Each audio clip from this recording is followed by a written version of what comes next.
আসসালামু আলাইকুম। দাঁত নড়া কি ঠিক হয় বা নড়ে গেলে কি করবেন?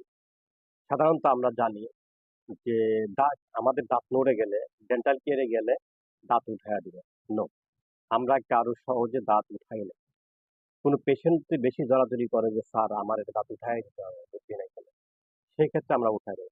তাছাড়া আমরা ট্রিটমেন্ট দেই বা আমরা তাদেরকে বারবার বলি যে আপনার দাঁতের ট্রিটমেন্ট দেন, তাহলে ইনশাআল্লাহ ঠিক হয়ে যাবে। কিন্তু অনেকে এটা বুঝতে চায় না। আচ্ছা ঠিক আছে, আমরা জেনে নেই যে দাঁতগুলি নড়ে কেন? হুম? ১ নাম্বার হচ্ছে আপনার অতিরিক্ত স্মোকিং করার কারণে আমাদের দাঁতগুলি নড়ে যায়। এরপরে নাম্বার 2 হচ্ছে দাঁতে কামড়ানির কারণে। এটা অন্য একটা রোগের কারণে দাঁত মানে কিরমির করি না। এইরকম কিরমির করি। এটার কারণে রাত্রিতে আমরা এটা করি। এটার কারণে দাঁত নড়ে যায়। আচ্ছা নাম্বার 3 দাঁতে ইনজুরির কারণে দাঁতে যদি ইনজুরি হয় আপনার সেক্ষেত্রে দাঁতটা নড়ে যায়।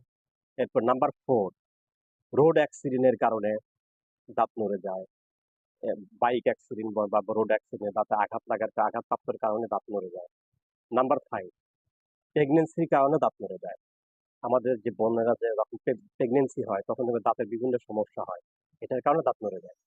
আচ্ছা ঠিক আছে। নাম্বার 6 দাঁতে অ্যাবসেস এর কারণেও দাঁত নড়ে যায়। দাঁতে অ্যাবসেস বলতে দাঁতের গোড়া যখন পুঁজ হয়ে যায় তখন দাঁত নড়ে যায়। নাম্বার 7 দাঁতে টিউমারের কারণে দাঁত নড়ে যায়।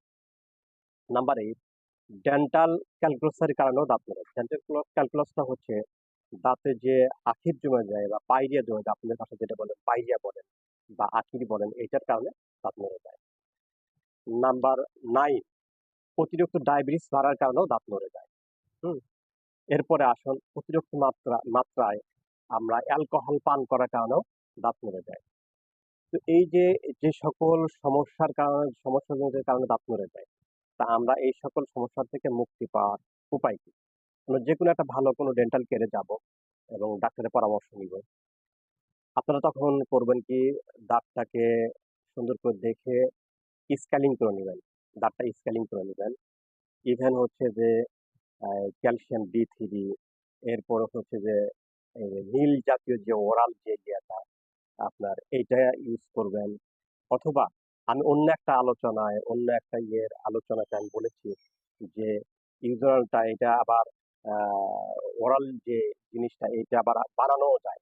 যেমন ১ গ্লাস পানিতে আমি বলেছি যে চা চামচ, হাফ চামচ লবণ দিয়ে উষিত গরম পানি করে কুলকুচি করবেন। এটি হচ্ছে আমি শর্টে আলোচনাটা সারলাম, এটা লং আলোচনা। এইভাবে আমরা দাঁতের পরিচর্যা করতে পারি। হুম? আর প্রত্যেককেই আমরা যেন রাত্রে খাবারের পরে অবশ্যই যেন ব্রাশ করে শুই। এরপরে হচ্ছে সকালে ঘুম থেকে উঠে যেন ব্রাশ করি। হুম? তো দেশ ও দেশের বাহিরে যারা আমার এই আলোচনাগুলি শুনলেন, প্রত্যেককেই বলবো প্রত্যেকের সুস্বাস্থ্য কামনা করে আমার কথা এখানে শেষ করছি। সকলকে ধন্যবাদ।